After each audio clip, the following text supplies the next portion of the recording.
We go, ladies and gentlemen, we are live. It is Thursday. It is Thursday. Thursday, which means it's Ask Akira. Guess who that is? That is me. I am Akira, the Don. Akira, the Don. Yo, and it seems we have a functioning soundboard. We have a functioning soundboard. That's a wonderful thing. We've got a functioning soundboard, and we have a functioning... Yeah, we have a functioning stream. All right, let's go. Let's go with the crack, with the crack, with the crack, with the crack. What up, Manster Bear?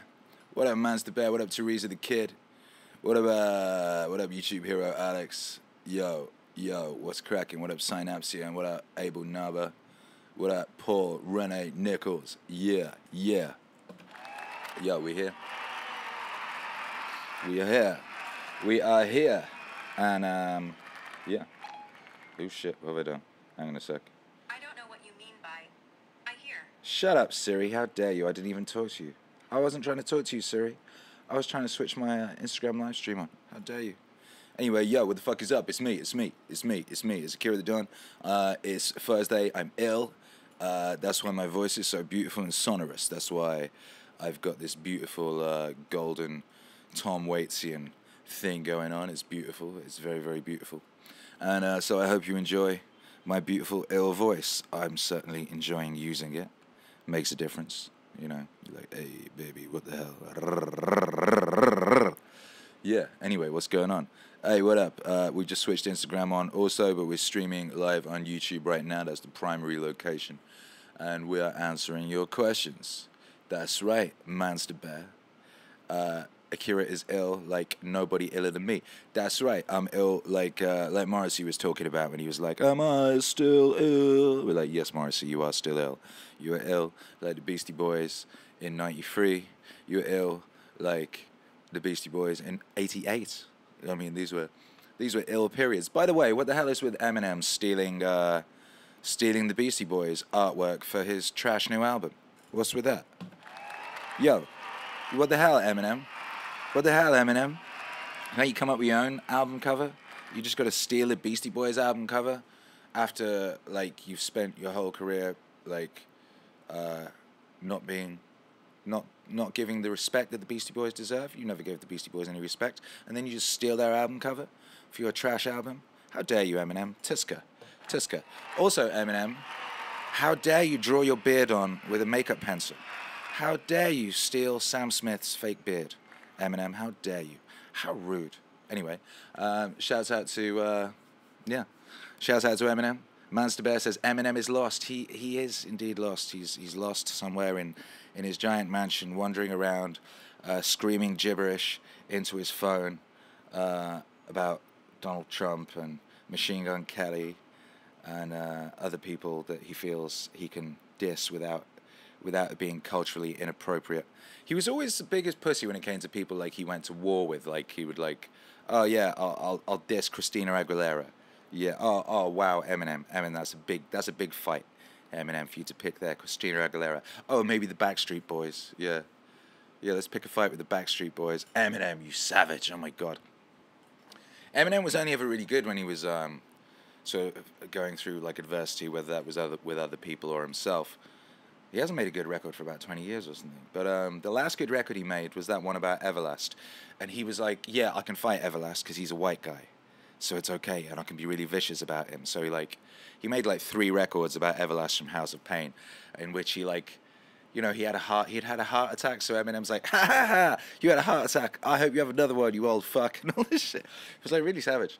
And that was the last good music he made. The last good music he made was hoping that Everlast had a heart attack. That was Eminem peaking right there. And ever since, he's like that annoying person who comes up to you at the club and starts screaming in your ear, and you're like, shut up, go away, person. He's just screaming in your ear.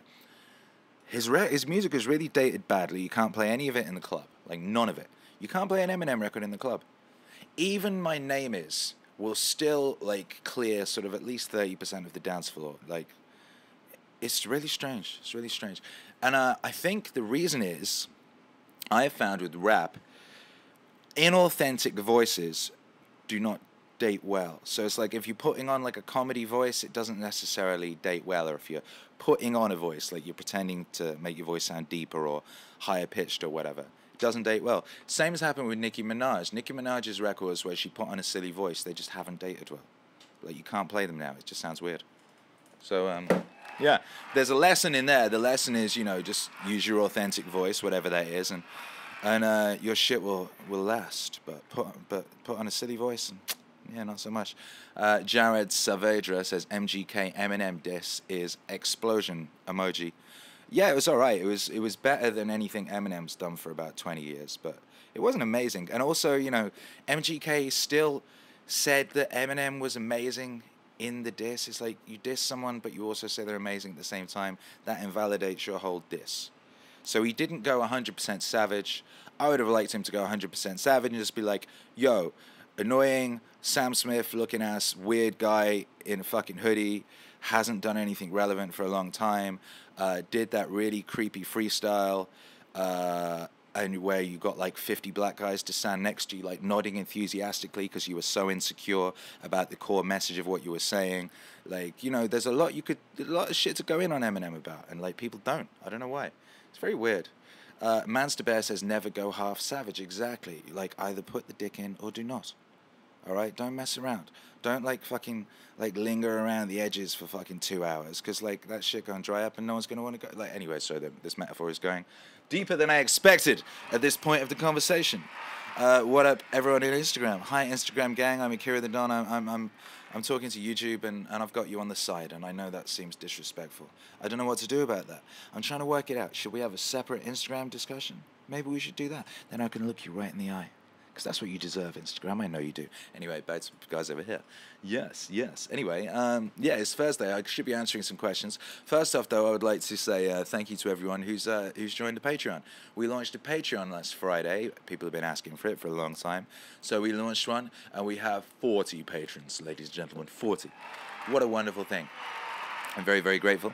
It's very, very exciting. And yeah, so join the Patreon. If you have not, the link is in the description. And if you're over on Instagram, the link is in the Instagram bio. Yeah, join the Patreon. It's dope. You get cool shit like videos of stuff I'm working on that people haven't seen yet. And you get to vote for upcoming waves. And you get like wallpapers of artwork. And you get blogs. I haven't written a blog for like 5 years. I wrote a blog I've started blogging. It's crazy. Like, Patreon is really cool. It's like my old website used to be back in the day. It's like there's community there. You can do a blog post and people are there to like read it and shit. Because no one goes to websites anymore. But yeah, so Patreon's basically kind of like it's turning into like the hub. It's kind of cool. Yeah, and people on my Patreon yesterday got a glimpse at the new Rogan joint. There's a new Rogan joint I made without meaning to. It was an unplanned joint. It was an unplanned wave, and it's fucking banger. It's a banger, brothers and sisters. So that shit's gonna be dropping tomorrow. Tomorrow. Brand new NeighborWave, brand new Rogan on the in the MEANINGWAVE universe. In the MEANINGWAVE universe. Speaking of the MEANINGWAVE universe, Rebel Wisdom dropped their video of me and Jordan Greenhall meeting in San Diego and discussing the wholesome age and the ascension of humanity. So that's pretty cool. Go check that out. It's on Rebel Wisdom's channel. They're bad motherfuckers. Vital Spark says, will there be a new Terence Mckenna jam? Definitely going to do some more Terence Mckenna. Definitely am. Yeah, I love it. I'm into it. I love Terence. He says he's got so much to offer us right now at this point in history. So yeah, definitely going to be doing more Mckenna. Monster Bear says, Instagram is Akira's side piece. That's right. Today you are Instagram. You are the side. Yo, Kyle Leach says, Akira, I know you get this a lot, but a huge thanks for your music, particularly SauceWave. I've listened to hundreds of hours of his lectures, and hearing them again in this format is so enjoyable. Great.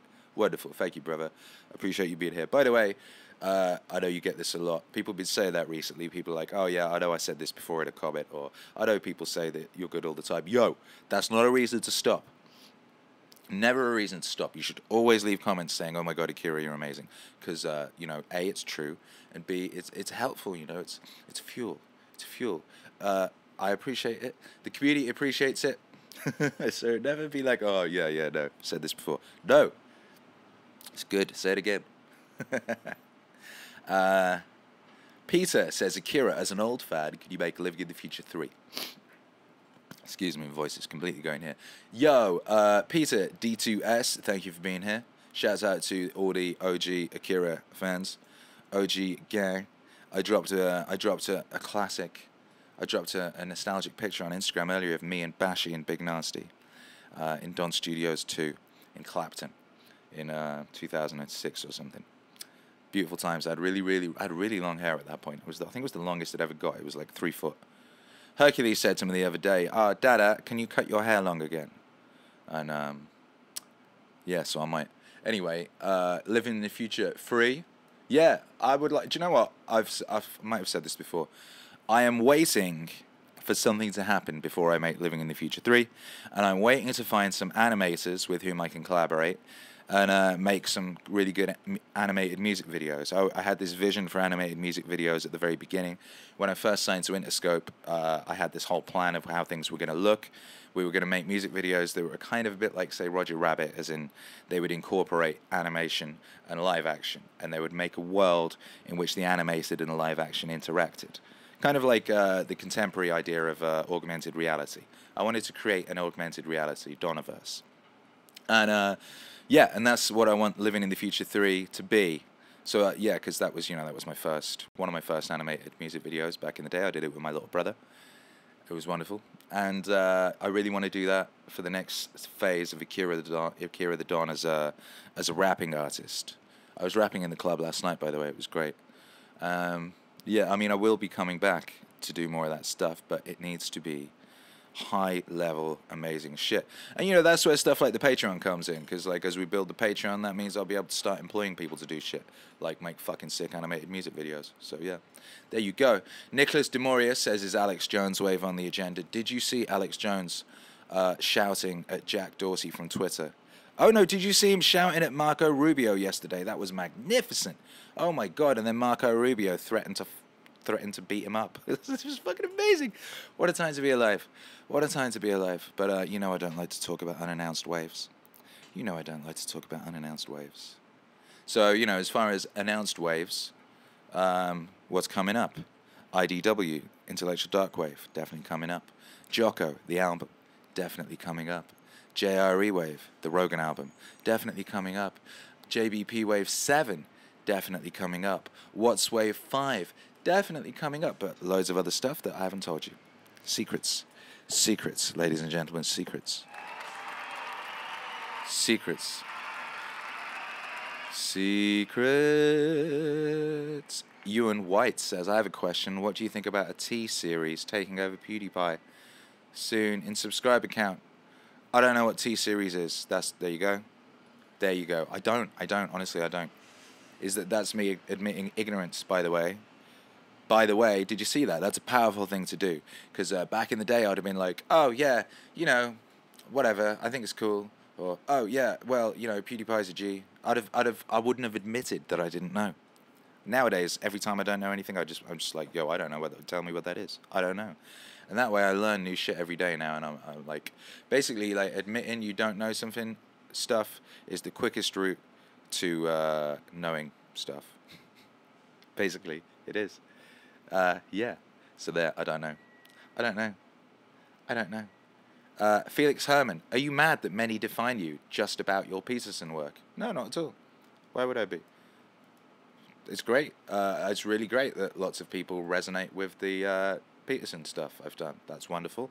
And lots of those people have come over and then they found other stuff. I get messages from people literally at the moment every day. Every day at the moment being like, oh my God, I'd never heard of Alan Watts. And I found you through the Peterson stuff and now I'm listening to Alan Watts. Your Alan Watts stuff and it's really cool. And then I get people saying the exact opposite. Lots of people come here and they come for different reasons, and all of those reasons are valid, and I'm grateful for every single motherfucker who's here at this point in human history, spending their time with me and you. I'm very grateful. What up, Faith Berlin? Don't know nothing, she says. Yes. What up, Jesse Jupiter yelling? What up, Instagram side piece? You cuties. You cuties. You cuties. Slat Bartifast, the happy, hello buddy, says, did you see JBP's last Q&A? At the end he was saying that talking about the nature of reality was causing technical difficulties with his stream. Epic. Huh. No, I didn't see that, but I will. I was the Q&As are always the last piece I check in before I finish a wave. You know, they're always an integral part of a wave. So JBP Wave 7 coming up soon, and we'll be checking in on that shit. Yes, we will. Yeah, we will. Hey. We got some questions from the Patreon gang. Shouts out to my Patreon gang. I appreciate you guys. Topher Keen says, can you talk about the decision in NeighborWave to keep Mr. Rogers' stutter on always look for the helpers? There will always be helpers. I don't hate it. I'm curious about your thought process in keeping it and highlighting it. Yeah, well, that's a good question. Oftentimes when I'm editing people speaking for waves, I cut out stutters or repeated words or ums or ahs. But sometimes I leave them because sometimes they are the humanity that really keeps the piece real. That really keeps the emotion in it. And in that bit there, that stutter kept that contained the ultimate emotion of what he was saying at that point. Without the stutter, it reduced the emotional impact of that phrasing by about 73%. That's why. So I kept it there. It was really important. It was a really, really important thing. And it's like, it was amazing. And I just A/B this thing. I like play it with stutter. Oh shit, I'm crying, literally. Oh, Mr. Rogers, no, you were so pure, you were so beautiful, you were so right. There will always be helpers. Every time something fucked up happens in humanity, like, look, there's always people trying to help. Ah, that's the truth. Yo, and then I played it without the stutter, and it's like, yeah, you're right, Mr. Rogers, but no, without the emotion. It's crazy. So that's why Topher Keen also asks, he says, I need more MEANINGWAVE in my life. Who else is doing something similar? What music do you listen to for inspiration? That's a good question. Well, as far as I know, nobody. I invented it. And as far as I know, no one is doing it like I'm doing it or on the level I'm doing it. I've seen people like do, you know, they're being inspired by me and they'll do a track here or there.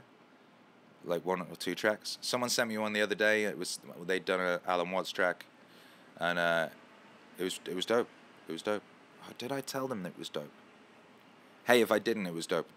But yeah, no one's doing it like me, baby. No one. As for what I listen to for inspiration, I listen to a lot of mumble rap. I do. I listen to a lot of lo-fi stuff. I listen to a lot of 70s disco edits. A lot of that shit right now. I listen to a lot of like ignorant rap music. That's what I do. Ignorant rap music, instrumental lo-fi, vaporwave, K-pop, yeah, Japanese disco, future funk, shit like that. But yeah, no one's doing it like me, baby. No one. That's why I'm doing it. That's why I had to do it, because no one else is doing it. That's what you do. That's like a smart thing to do in life, right? If you're like, man, I wish that thing existed, make it exist. That's that's filling a gap in the market. That's what that is. It's like when Dan Bull did that wonderful thing where Kanye West put out The Life of Pablo, but he didn't put it on iTunes. He only put it on Tidal. So Dan Bull released an album called The Life of Pablo, and it had all the same song titles, and he made it in like an afternoon, and it was just him like mumbling or like going no da da da. And then Kanye West's people put it on Kanye West YouTube on the Kanye West album playlist, thinking it was the official Kanye West album. So shouts out to Dan Bull for that one. He was a genius for that one. Oh, by the way, I've been thinking of, me and Dan Bull have been talking about doing a stream or something, and been thinking about other people to get on the podcast. Now I'm doing another podcast where people come in and talk to me. So if you have any ideas about people you would like to see me talk to, please do let me know. Any ideas? Yeah, I'm down, man. I'm down, because I'm going to start talking to more people. Going to start opening this whole platform up, and that's dope. And there's a few people lined up. I won't tell you who they are yet, because surprises are beautiful. Surprises are beautiful. Yes, they are. John Lewis says KSI versus Logan Paul. Who gives a shit? Come on. Who gives a shit, really? Now, Ethan Klein versus PewDiePie. That would be interesting. I'd watch that. I'd watch that. Thick versus Swede. Who will win? Who will win? Sammy Bo Selector says Russell Brand. Yeah, a lot of people have been saying they want to see me and Russell Brand talking. And maybe we will. Who knows? Maybe we will. Leif Erickson says, can I ask you something? Well, that is kind of the whole point of Ask Akira. Really is. Speaking of which, I should answer some questions from the Discord. Melotic said, why did you edit the axiomatic Western individual quote to unfit for us and tortured? I don't think I did. I don't think I did. That's a strange question. Here's the thing. Yeah, I literally never edit anything anyone says to be something other than what they said. I literally have never done that. Never. It's never happened. Synapsian says, in what ways are we different in the post-Shakespearean epoch? Was it a cultural shift you spoke of during last week's Q&A? Oh, yeah. So, yeah, last week I mentioned one of the alchemical events in human history that fundamentally changed the species was the works of Shakespeare. There's lots of things that didn't exist before Shakespeare. But bear in mind, Shakespeare, like, half the fucking words we use now were invented by Shakespeare, whatever Shakespeare was. Whatever it was, whether it was one guy conduiting the universe. And, there's lots of conspiracy theories about Shakespeare being a bunch of people, being like a project deliberately done to change the species and all sorts of stuff. It could easily have been one guy. We have a recent example of one guy changing the world and inventing a galaxy of stories and characters and things that would go on to change the world, and that was Jack Kirby. Jack Kirby, who invented most of the Marvel universe and most of the DC universe. Just one fucking guy. One working class guy from Brooklyn who smoked a cigar and locked himself in his fucking basement, chained himself to the drawing board and invented the future. He would, I did a wave about this, you should listen to it, it's a really good slept on wave. He's like, oh yeah, those, I knew those people. I knew them before I drew them, they existed. I just drew them, but they existed already. He's like, I just put them on the page. That's what Stevie Wonder says about how he writes songs. So it's I completely believe that one guy could have come up with the works of Shakespeare. And that guy could have been called Shakespeare. But either way, one of the things, this is a whole fucking podcast in itself. One of the things that didn't exist before the works of Shakespeare, that exists like it does now, like it did afterwards, was the concept of romantic love. The concept of romantic love, as we now understand it, did not exist prior to Shakespeare. It doesn't exist in any of the literature, legends, stories, or any of the stuff prior to that point. It doesn't exist. Then it existed afterwards, and now it exists everywhere, and it's like our template for marriage. It's pretty crazy. Pretty crazy. Joe Straw, do you have a video of you making a beat from scratch? Yeah, I do. I recorded one a couple of weeks ago, and I haven't had time to edit it. Last week, I said, yeah, I need help editing. And a few people have reached out, so that's great. I'll be getting back to some of you today, and one of them already helped me edit the latest JBP Wave video that came out this morning. And that was the Great GFC. Thank you, the Great GFC, who reached out and was like, yo, can I help you? And I was, yeah, please do. And then he just fucking took his own initiative and just edited Peterson talking about Deadwood to the beat of Deadwood, and he sent me that, and I was able to cut that up and put the animation behind it, and that really sped up that process, and that's why that came out this morning. So thank you so much, and I look forward to working with more people so that we can become ever more hyper productive, because that's what we're trying to do here, and that's why I started the Patreon as well. Basically just trying to get more productive, and that means I need to get more equipment, better equipment. That means being able to ultimately get to the position where I can fucking hire people to work on stuff. That would be great. Yes. Yeah. Joe Straw says, read the Song of Solomon. That was before Shakespeare and has romantic love in it. Interesting. I was not aware of that. I will look that up. Can someone put that in the Discord so I can check it? Yes. Where are we?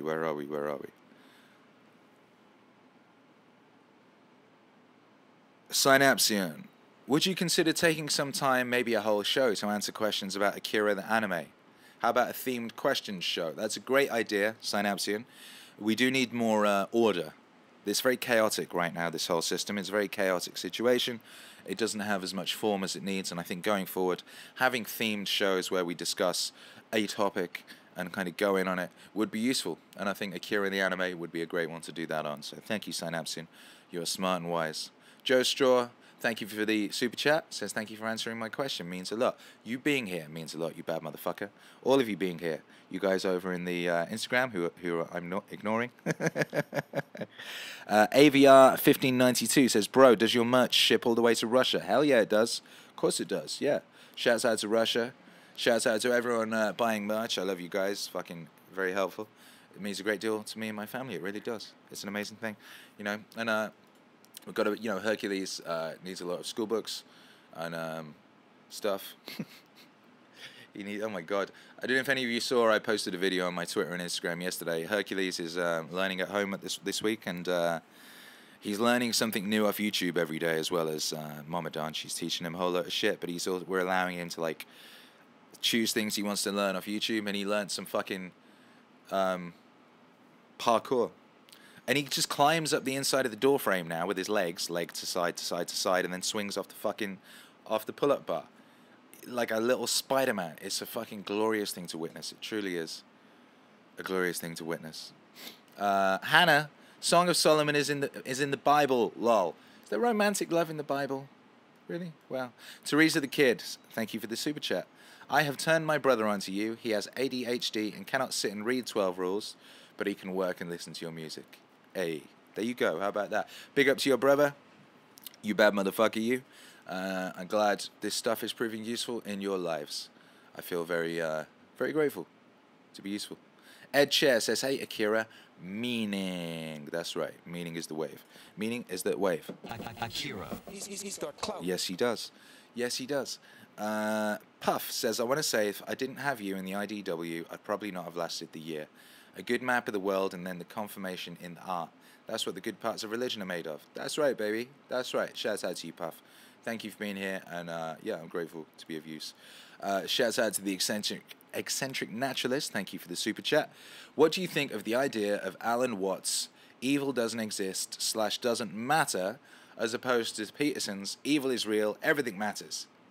Yeah, well, obviously both are completely true, and it's a perspective, I suppose. It's a perspective. That's why the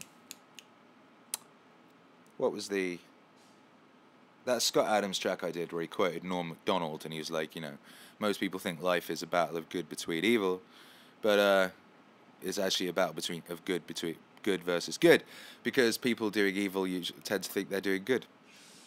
This is like this thing I'm always talking of with regards to beware the virtuous, because it's the virtuous who do the fucking evil shit because they think they're good.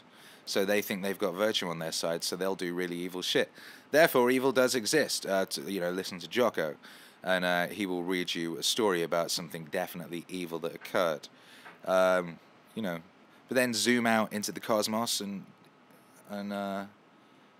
like in Ferris Bueller, you know, when he's looking really, really close into the painting, it's the same as stepping really, really far away from the painting. All right, so if you want to have a meaningful life, that's the thing. Someone sent me a message saying they got really, really into Alan Watts, and their life just descended into chaos and horror, and they didn't know whether they were coming or going, and then they got into Peterson, and now they've got a disciplined, meaningful life. It depends what you fucking want from your life, man. If you go all the way into, lean all the way into Watts, then you will leaning all the way into chaos. And if you lean all the way into Peterson, you will go all the way into the opposite of chaos. Now, both of these views, they're looking at the same thing, and what they're describing is the exact same thing. And they're describing the truth about the exact same thing from a perspective. So what you need to do is decide what you want from your life, and then you apply aspects of these philosophies that will help you get what you want from your life. And that's what you do. All these things are tools. They are tools for you to use to achieve whatever it is you wish to achieve with this specific existence that that is underway right now. So yeah, it's dope. It's dope, man. It's very dope. Look at this fucking period. Look where we are. Look where we are. Anything we want, we can go. We can get the ultimate teacher for it. The ultimate teacher is out there for us right now. You know, whatever it is you want to learn. I want to learn how to make beats. You could fucking find a video of, like, probably of the person you like best who makes the best beats, showing you how they do it. You could do that with fucking anything in the world right now. It's very amazing. Very, very amazing. Sammy Bo Selector says, I think the biggest difference is what says no meaning, so just chill, but JBP points out you risk getting swallowed up and consider yourself too important to be swallowed up by others' plans. Yeah, it's like, look, Watts was talking about Eastern philosophy, right? He was talking about, and that's what he was bringing to the game. And yeah, there are aspects, as Eric Weinstein said here last week, there are aspects of Eastern philosophy, the caste system and homelessness and stuff. There are things that leads to which are undesirable for us right now. There are also aspects of it that are very useful to bear in mind. It's very useful to bear in mind the Wattsian side of things. If you're getting too fucking stressed out and like you're taking things far too seriously and that's impacting you negatively, which I've seen happen to lots of people. You know? Like I say, it's always good to employ these things as angels. And then you can say, all right, what would such and such do in this situation, and what would such and such do? And then you can choose a useful strategy. For example, one of my homies pops up as an angel for me all the time now when I'm making songs. He just says, is the kick loud enough? I know all my old records, the kick wasn't loud enough. Right now I have programmed in my homie Angel, and he always pops up, and I check if the kick is loud enough. You know, I've got Watts programmed in, and he pops up, and because I'm really taking shit super seriously. I'm trying to be fucking incredibly productive. I'm trying to hit every one of my deadlines. I'm trying to be here for you guys and give you all the music and stuff that I want to give you, and all that type of thing.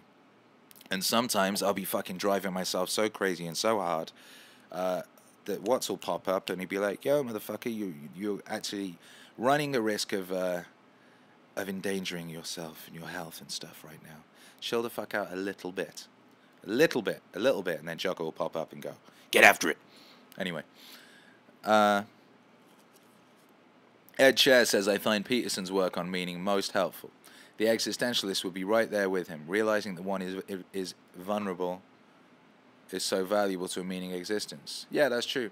But also, like I always say, I explained this to someone in the club yesterday and they freaked out, but meaning is the meaning. And if you need motivation, you haven't found the meaning yet. So find what's meaningful to you, and then you've got your motivation, and that's how you have a fucking amazing life and an amazing existence. And to me, it's way more amazing and exciting than the drifting along, like, who gives a shit, or merrily, merrily, merrily, life is but a dream take on existence, which is a perfectly valid take. You could drift along, life will bring what it needs to bring, da-da-da, very nice. Or you could fucking go at life, and you could, yeah, anyway. Do the deadlines hinder or block the creative process? Jared asks. Or are you just that good that you hit all your deadlines? He's got clout. They help. They really help. I've always said this. They help because I'm naturally a perfectionist, and I would just keep tinkering away at a thing until it reached a state of perfection that is unreachable. So the deadlines are great because they force me to just fucking execute and then deliver, execute, deliver, and move on. Execute, deliver, move on. And when you execute, deliver, and move on, you get a bit better every time. And if you keep doing that consistently, then you stay in a flow state. You enter a flow state, then you stay within it.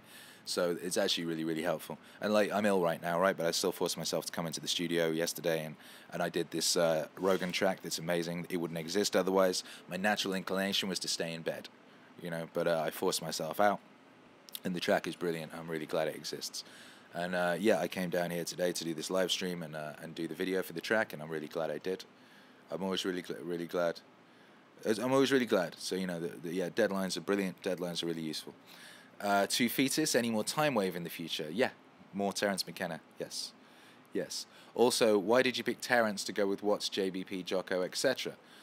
Terence Mckenna is just one aspect of understanding the puzzle of where we're at in culture right now and how we can get to where we're going. And Terence Mckenna was talking about a lot of things that people are just starting to talk about in the culture now. He was talking about them 20 years ago, 30 years ago. He has a very unique understanding of where we're going and how we're going to get there. And that unique understanding is something I'm going to be exploring on more of the music. But yeah, all these characters that I use, they're all, to me, invaluable aspects of the perspective we need in order to phase shift into the future and to transcend ourselves. And I'm talking about this with Jordan Greenhall in this interview with Rebel Wisdom today, quite a lot. And you know, it's this thing that basically we're in a stage right now where we're really early stage of humanity, really early. We're in the chrysalis stage right now, and but we're about to hit butterfly season, ladies and gentlemen. So everything I'm doing here is me trying to help us get to butterfly season. That's all it is. That's all it is. And all of these characters whose voices I'm utilizing, they are aspects of that which will get us there. And they've all been thinking about it in their own different ways. Jocko's perspective is invaluable. Jocko's is the warrior strength, and we will need the warrior strength. We'll need the discipline. We'll need the determination. We'll need the controlled savagery in order to shift into this butterfly state. And yeah, we need Watts' playfulness, and we need Watts' awareness of the dream nature of what we're undertaking, and the awareness of the God nature of what we're doing. We need Peterson's foundational, fatherly understanding of the culture, of the Western culture. We need Mckenna's psychedelic techno view of the technological side of it. All these things we need, brothers and sisters. We need you. We need me. We need all of us. Teresa the Kid, thank you for the super chat. Says get well soon. Thank you very much. That's very sweet. Universal Quasar says Akira, you were awesome. Sam Harris also had a lot of talks related to spirituality. The It Is Always Now segment. Oh, I haven't heard that. You could put him on a sick tune. Yeah, I could. What did I listen to of his? I listened to his book about how there is no such thing as free will. And while I kind of understand, I understand it, but I agree with the fundamental principles that led him to that, I ultimately disagree with the tract. And yeah, this is where me and Scott Adams veer, and Naval also. But I understand how they got to that conclusion, but I just disagree with the conclusion. Yes. But it's an important thing to consider. It's an important thing to go through. I think it's an important thing to go through. The steps that lead you to the point where you go, well, there can be no such thing as free will. There's a lot of things that lead you there. You have to be aware of how easily influenced humans are, persuasion, subconscious, how the subconscious dictates most of the conscious, the nature of habit loops, all of that sort of stuff. All that shit is really useful to go through. But anyway, yeah, ultimately I disagree. Gabe, how about some dueling hip-hop between Harris and Peterson? Lol. Why the lol? Why the lol? Yeah. I'm looking forward to listening to those debates. I haven't listened to them yet. I'm going to be listening to them over the next few days. Yes. Joe Straw says, in the chorus of JBP's drinking song, what is the chant you're repeating in the background? Well, that's the chorus from Akira the Don's drinking song, which was one of my first records, and it was the first music video I ever released. And the lyrics go, it's a drinking song, it's a drinking song. And if you don't like drinking, you can sing along. But if you do like drinking, well, you can't be wrong. Everybody loves a drinking song. Yes, they do.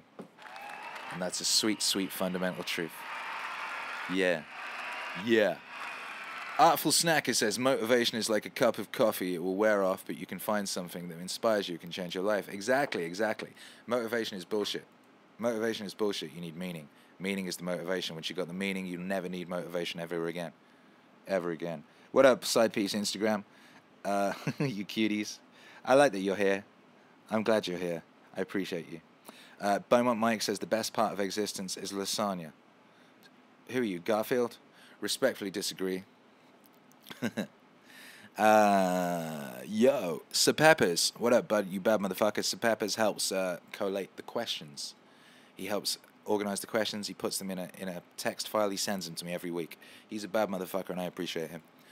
Who do you think is reigning in the psychedelic age musically other than yourself? Talked with a friend how Trap and Odd Future were the first indications of this coming age. Yeah, well, actually, they were the last in the 7-year shift. We have these mini 7-year shifts from psychedelic to goth and back again, and then they're smaller pieces of a larger one. And Odd Future they were like, the last psychedelic age, which was like 7 years ago. They were that. It was Odd Future and, fucking cats on T-shirts and shit of that nature were signs in the music of that going on. And, they were out there. They were everything. They were white kids, black kids, gays, straights, whatever, hanging out. But they didn't give a fuck about that stuff. They didn't talk about that stuff. They weren't going on about that stuff all the time. They thought I remember Tyler once saying, that shit is gay. And that's where we were as a culture. At 2010. 2010, we were there as a culture, and then the fucking idiots came in and smashed it to the ground and brought in their divisive identity bullshit, and the culture went nihilist. It went dark. We're coming back again. Right now, indications of the psychedelic age musically, you should, man, just look at if you live in a town where there are posters, one of the posters right now is for Trippie Redd's album. Trippie Redd's, he's called Trippie Redd. The fucking album artwork is a bunch of fucking pyramids and snakes and shit that looks like something straight out of a Terence Mckenna poster from '93. Signs are all around you, ladies and gentlemen. Signs are all around you. Mainstream right now is at peak nihilism. The underground is getting trippy as fuck. Trippy as fuck all over the place. Yo. Hey, Ed Chair asks a great question. He says, Akira, tell me something about how the SauceWave radio came about. Well, what happened was last April, I got ill. I rarely get ill. Rarely. This is the first time I've been ill since then, I think. I was really ill, man. I had to fucking stay out. I was in bed. And, I decided to make SauceWave radio. I was listening to some other people's streams. Other people were doing, like, music streams. And I was like, I'm going to make my own. This is the music I want to listen to when I come in from the club or if I'm ill. That's literally what I did. And also, I started hatching the plan for MEANINGWAVE. I realized, I sort of visualized that. The whole thing, everything I'm doing now, kind of came to me in a fever dream when I was ill last April, May, or whatever it was.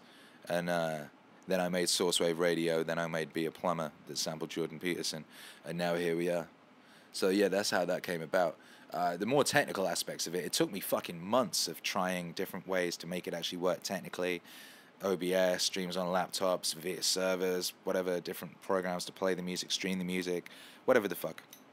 But that's how it happened. I was ill. And, so, I'm always thankful whenever I'm ill. Sucks, but, like, something good always comes of it. Whatever it is, something good always comes of it. Whether it's a perspective or an idea. It's dope. Yeah. Sammy Bo selects, are these swings linked to too much order and then too much chaos, as in the music swings as an indication of our methods of coping with the environment we're dealing with? Yeah, I think it is connected to that. Yeah, because obviously the psychedelic kind of links to the chaos creatively, and the nihilism and all that links to kind of orderliness. This is true, yeah. It's also a big part of this whole thing is technology, and it used to be the place that art has in our society is kind of now occupied by technology in a way. My dad tells me about how when he was a kid and they'd go underage drinking in the pub, they would carry a record under their arm to sort of show off and try and pick up girls, like, hey, I've got the new David Bowie album. And nowadays, of course, some piece of technology would claim that position. Jay Wiley says, Akira, have you collected a series of project templates in Logic Pro X? Or do you start each project from a blank slate? That's a good technical question. Now, in the way I make music, I use a DAW. That's a digital audio workstation. And in that digital audio workstation, you could create a template. And a template would say have a drum kit and a bunch of like sound presets or synths or something already there ready, so that when you open it, it's all there and ready for you to just start working quickly. And I got a bunch of these. Yeah, I got a bunch of them, but I don't always use them. Sometimes I like to start with a completely blank slate. That way I'll pick a different drum sound that I would. You say if I load up a template, it's going to have the same drums, the same synths and shit, so that means I'll be using those same sounds. Yeah? If I have a blank thing, then I'll naturally do something different. So if I want to do something completely different, I'll open up a blank thing, and if I want to do something in a similar vein, I'll load up a template if I want to start quickly. And, you know, you can apply that to everything in life. Templates are very useful things to have. So that's ways of streamlining things in your life so you're not doing the same thing over and over. In the example of the music template, if I'm opening up the project and spending time bringing up a drum kit and bringing up a synth thing that I could just have that happen automatically. There's lots of ways you can automate aspects of your life to make yourself more productive and more useful. So yeah, I'm into it, man. I'm into it.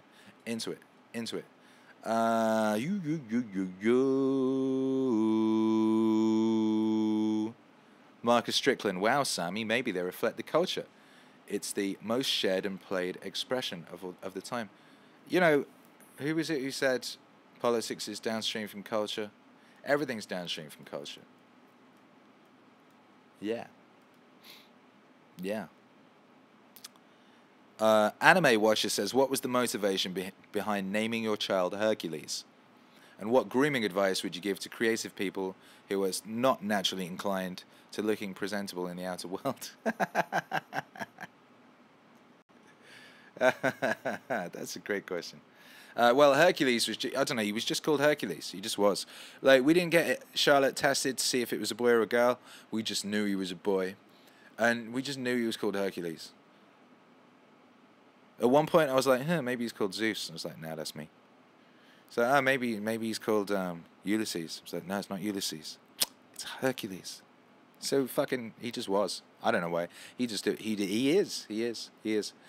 is. What grooming advice would you give to creative people who are not so naturally inclined to looking presentable in the outer world? I love that. I would develop a look that's yours, you know. One way of thinking about it is like, you know, a superhero costume.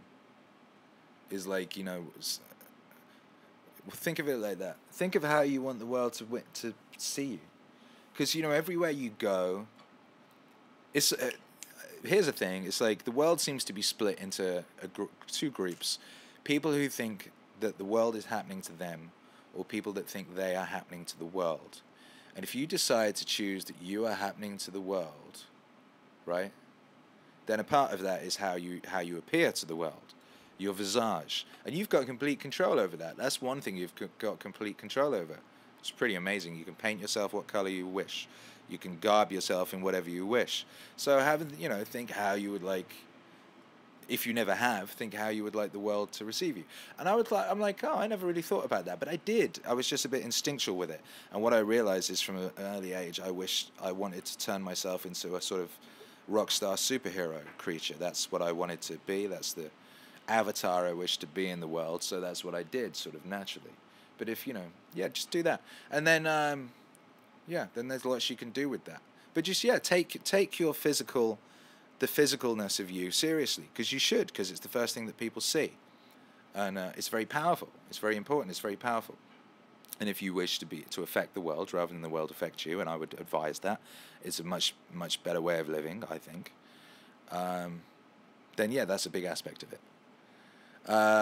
Teresa the Kid. Milo? No. It was actually Andrew Breitbart who said politics is downstream from culture. Andrew Breitbart said that. I don't know where he got it from. Everyone gets everything from somewhere. Teresa the Kid, thank you for the super chat. Says, you are Hermes delivering the message. Well, that's a very nice thing to say. Appreciate you. Captain Virgil says, I'm going to a Jordan B. Peterson meet and greet in a few days, and I don't know what I'm going to say. Any ideas? Well, it depends who you say. Oh, to him? I don't know, man. Tell the truth. Or at least don't lie. That's a start. Also say, Don says hi. Oh, yeah, someone asked earlier. Right at the beginning, someone said something along the lines of... oh, man. I can't access all the early things that people said. So never mind. But someone said something along the lines of, did Peterson reach out to you after that flurry of posting stuff last week? And yeah, is the answer. The answer is yeah. But, he hits me up every now and again. And we commune. We commune. And, yes, that's all I'll say about that for the time being, other than, because I like you. Something exciting is in the works. Doo-dah, something exciting is in the works. Something exciting. Well, actually, a bunch of exciting things. A bunch of exciting exclusive things. Yeah. Yeah. Hey, what up, Ian Bear Makes over on Instagram. I just reminding myself to look at Instagram, you cuties. Guys like me who see these guys who are laying out what we already kind of grasped and admire them as successful, put together men. Well, yes. Oh, I have a theory about IDW success in that there are two major groups who have been ignored by society. Young guys who've never had a father figure to have the big talks about meaning, and guys like me who see these guys who are laying out what we already kind of grasped, and we admire them as successful, put together men. Yes, that's aspects of it, very much. There's a whole generation, couple of generations who never had, like, men fucking raise them or help raise them, and, like, being fucking, it's fundamental. You need a man as much as you need a woman. You need a woman to raise you, and you need a man to raise you. If you miss one of these things, you're missing a fucking half of life. It's fucking facts. It's obvious. It's stupid to suggest otherwise. It's evil to deliberately practice otherwise when not necessary. I.e., if you are deliberately removing a male aspect from the raising of your child, you are abusing that child. If there is a way of you doing that, like if you've got no choice in the matter, if there's no choice, that's not what I'm saying. I'm saying if you do have a choice and you deliberately move the male aspect from the raising of that child, that is fucking child abuse. The same if you do it with a woman. If you remove female from the raising of a child deliberately when you don't have to, that's child abuse. You're denying that human being a fundamental fucking necessary part, and they're never going to be whole. And now we have a whole generation of broken motherfuckers who aren't whole. But, like I was saying earlier, you can now fucking choose your tutor. So in a way, you can almost choose a father. It's not the whole thing, so it's only in a way. But you can go, okay, there's guys, there's men, there's actual fucking realized men, and I can go on fucking YouTube or whatever and listen to them talk. I can open up my podcast app and fill my head with them talking all day long. Yes, so that is a big part of why it's happening. And also, yeah, there's a lot of people who kind of like naturally felt a certain way about stuff but had never quite elocuted it, and people are elocuting it for them, and that's a wonderful thing. And yes. Akira. Yeah. He's got clout. Yes, he does. Yes, he does. And yeah, shouts out to my wife. She's watching. Hi, wifey. Oh, did I just switch off Instagram? No, there you go. Sorry, guys. Anyway, yeah. Have you taken JBP's Big 5 personality test? No. But maybe I should do that this week. I think if I do that, I should probably make a video. My wife says I'm a 4, whatever that is. In what is it, wifey? I need to read it. Apparently I'm a 4 in something. Gaber820 says, where are you from? What are some of your musical inspirations? Thanks. Well, that's a sweet question. Well, I was born in North Wales, which looks like Mordor. And we moved to... no, I wasn't. I'd completely... See, I'm ill. That was completely wrong. I was born in the West Midlands, which looks like Hobbiton.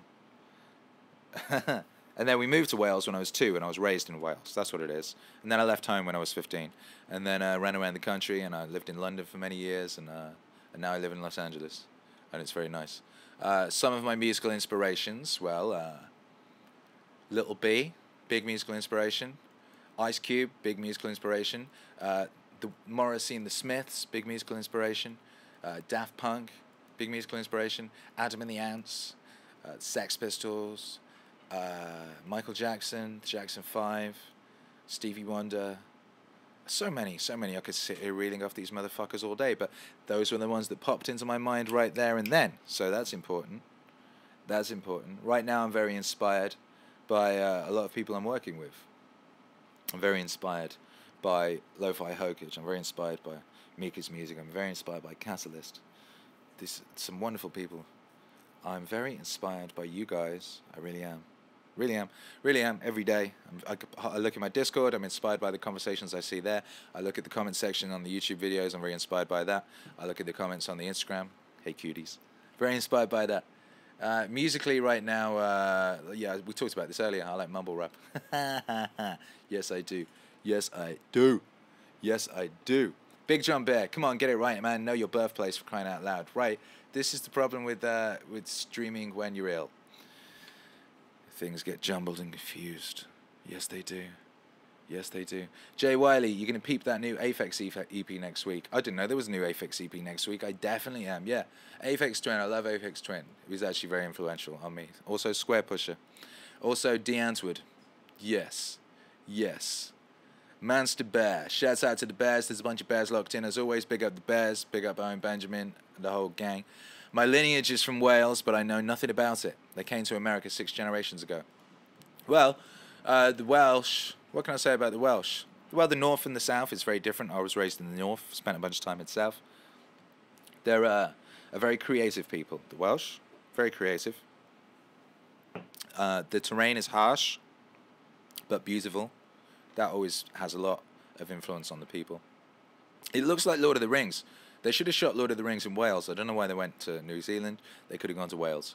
It's fucking incredible. Like if you think in your mind of like a panoramic like drone shot of some amazing fucking mountains, like, and the sky is like a giant fucking bruise. You know the sort of bruise that looks like it's about to erupt. Like it's like a fucking pregnant bruise. That's the sky in Wales most of the time. They have mountains made of slate. I grew up next to fucking slate mountains. Those things are like they're like purple. Maybe that's why part of the reason I love purple. They're like the color of this hat, that kind of purple. Wales is an incredible place. It's just a fucking movie of a place. It's like nature is omnipresent in Wales in a way that it's not in other places that I've lived. It's like it's punching you in the face every day. The winds are so strong, they'll knock you fucking over. I used to walk to school, and like sometimes the wind would literally fucking knock me over. You'd be walking along leaning into the wind at a fucking like 23-degree angle. Shit was crazy. Elastic Retreat, can I use your music in my show, Akira? You have a show called Akira, you bad motherfucker. Anyone wants to use my music and stuff, just like credit me. Chuck a credit, chuck a link. Also, if you know, people have been hitting me up lately asking for music for podcasts. Yeah, I do commissions, so if you want to hire me to make some music, hit me up and we'll work something out. Yes. Yes. Kalashnikov, when Goggins wave. Ha ha ha. Yo, Goggins, like I said, I don't like to talk about certain things that haven't been announced, but yeah, when Goggins wave. Yo, all I'm saying about Goggins is like I started work on that a little while ago, and I kept having to stop working to do pull-ups. Like that motherfucker is like, yo, that motherfucker will have you fucking doing chin-ups in fucking on top of a roof in 3 seconds. Holy shit. Holy shit. Okay, oh shit, it's time to go. All right, one last question. How did you start creating music? Okay, I'm going to do one more question from the one submitted, and then one more from the chat room. Yeah. So, how did you start creating music and remixing?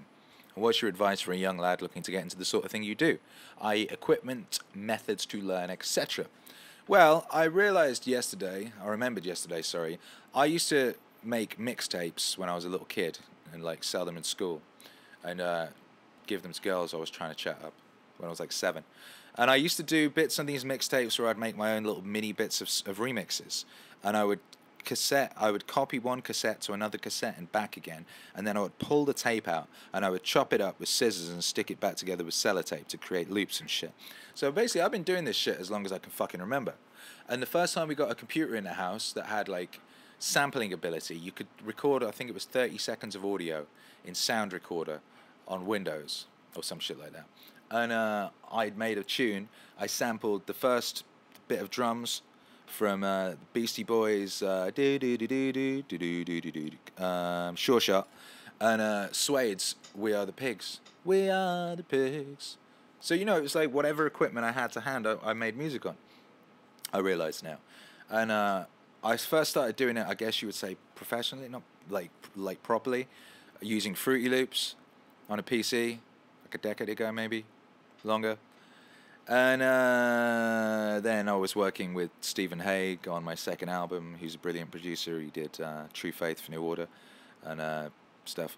And he showed me Logic, and then I moved over to Mac and Logic. But you know what? The important thing is you can make music on whatever you have right now. If you've got a phone and you don't have a computer, you can make music on your phone. If you don't have a computer or a phone, you can literally make music with a tape recorder and a table. You can make music on anything. So the important thing is that you just do it. Just do it. And and in whatever way inspires you. So remixes are cool, right? Yeah, remix is a great thing to do. Take a song and like take it apart and re-put it together the way you would like to hear it. It's really great when you're beginning because you don't know anything. So you make mistakes, and the mistakes are your sound. The mistakes are your sound. That's your individuality.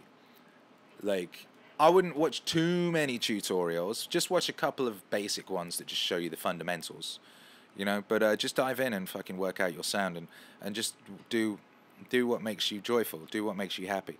There's those moments when you start to make music and you do something that's cool.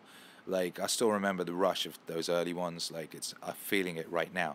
I'm feeling it all over my body. Like, my hairs are sticking up. It's such a magical thing when you create something and it's dope. When you make something that you like, it's fucking amazing. And I wish that feeling for everybody. I wish that feeling for everybody at some point in your life, whatever it is, however you choose to find a way to create it. But the feeling when you create something that is something that you love, that's fucking sick. Yo. Alright, boom. Boom. Boom. I gotta get out of here. I gotta get tomorrow's video done. Thank you for being here. Thank you for being here. I fucking appreciate you. Thank you, Instagram, you cutie side piece, you. Thank you for sitting there on the side and being my cutie side piece. Shouts out to everyone who's listening to this on the podcast feed. Big up you guys. Shouts out to everyone in the Discord. If you're not in the Discord, join the Discord. We've got a community of bad motherfuckers, of fucking awesome people. Just cool people. It's really weird. It's really weird to have that many cool people in one place.